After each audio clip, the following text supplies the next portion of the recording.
Then the baby. You go ni. My back I can back and Can do nothing. Yeah, mommy. I have a full of sheep. Or a poon. Eh? I go to Pomazana. It's a tam.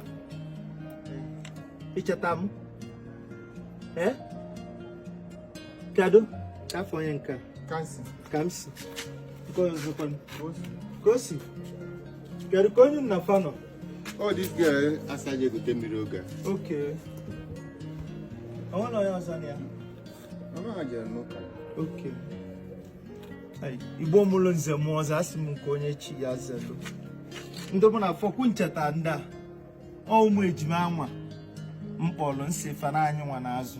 So asimu ka mjanete no famalo ka fame na ebido kwa na akwụkwọ. Oh, ezigbo onye ibe ma biye na etinyelu fanya ya nwa bụ nebo fa. Oh, ya nwa biye na etinyelu fanya. Ya nwa ba ono ka to juo fora. So ebe anyị nọ taa bụ n'Enugu ukwu. Ụmụ ejima asa m ka nri nu ogwo akwụkwọ fa nsikwanụ ka ahụ update kwa n'unu ebe a befa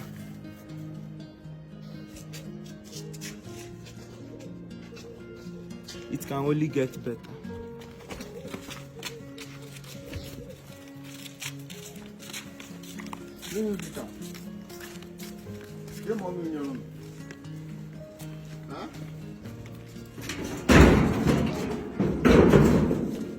Café.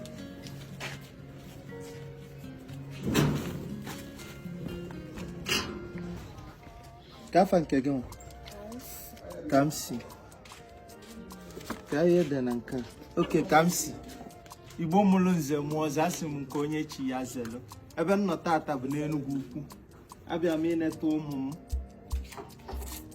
Ọnọdụ m fụ kwa fa atọcharọkwa m ụtọ. But anyị ga na-anwa. So asim ka ngosikwa unu result fa. Kamsi ogba third out of 50. Ogokwa first term na second term ka oba. Ka ifo how intelligent ọ dị. Onye ọbụla ngwa gị no star. Ma no star. Onye nchikwa gị ya. Abram chukwu abram man of God. Na Kamsi gba third out of 50. Ore onye nke a bụ Kamsi. Asị na onye nke a ka onye nke a mara akwụkwọ. Onye nke anụ a wee gbaa 9 out of 50. Abịam ka renew their payment. Maka ebido ga akwụkwọ. Malụkwa nka fasi no dị malụkwa ma na agụ. Ọkwa ya ka nsi na ọka update unu. Tata anyị nọ na nkwọ, anyị nọ na Enugu ukwu. Ọchị village Enugu ukwu. So, ana m ekenekwa anyị. Daalụ ezigbo. Daalụ. Ọkwa mmadụ ka eji agba. Oh ya ka fa ji melu daddy. Nwoke Enugu ukwu ka fa ji melu daddy. Mmafa je bụ ọlụ ugbo ka fellowship ka ekwu ya. So nsikwa ka m update unu. Onwekwu ihe unu lisi nso otu. Ka yu nyelu. Ka yu chọọ ili Kamsi.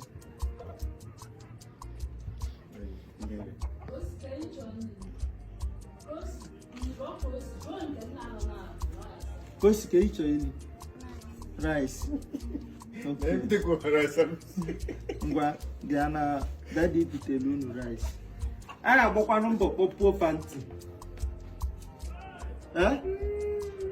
Ndị chọọchị fa ya akpọ fanti. Ifo ka agụụ si tilisie ụmụazị a. Agụụ dịkwa n'obodo. Agụụ dị n'obodo. Since morning ka mmadụ lapụrụ ụmụ ya si na ojebe fellowship. Si ebe ọ na-akụ ugbo jebe fellowship. Ọsọ ka ọ gba. Ọsọ ka ọ gbala. Maka onwere ka ihe esi lapụ sọ mmadụ na-abụ. Anyị jee nụ na ọlọ mmadụ anyị so. Efu ka fatọ bọọlụ na bench. Gwakọlụsịa n'elu oche. But ihe na-agwa ya bụ so. But one thing I know is that it can only get better. So Igbo mụrụ nze mmụọ nsọ. Ka agwụgwọ. Then kunjeli rice. Enugu bia. Kunjeli rice. Ngba. maka ndị very good food mụ ọmọbụ na mụ ọpụwazie mụ ọchị na ha abịago maka ebe anyị na ha na-anọ ni.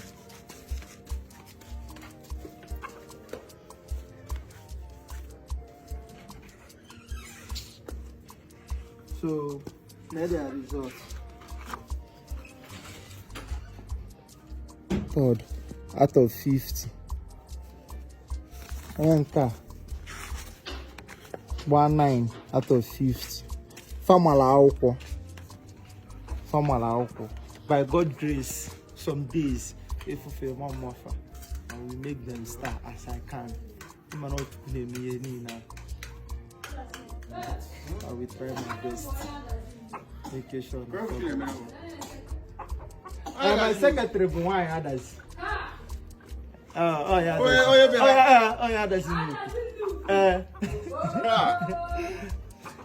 Oh yeah, doesn't know. So I'm gonna call them. But I will keep trying out my best. Make sure I follow secondary school. There we are. Star.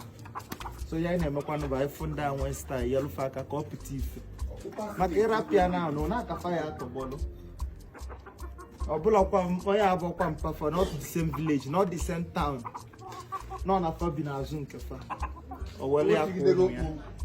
Fa wana afutazi dia ka mpafa na akwazi nwunye onye nke a mo me. Mana fa wana amaro m. Mana some days fire mom. Yenje agbakwala na update abụ inwekwa ike ịnata Enugu ukwu. Say na ụmụ Zeus ngwan tanon biscuit. Ọ mmadụ ka eji aga na-akpa ego na-akpa mmadụ. Obura am enweka. Ọ unu ka nji aga. So I'm happy if na ụmụ m na-eme ọfụma. Two of my daughters. Kamsi na Kosi. Oh? Ngwanụ. Kosi dị ka ọkadị ayala. Kosi Okay. All the jolly. Only go like the 4 spoon. Kamsi can on a 1. Mana Kamsi can mala akwụkwọ.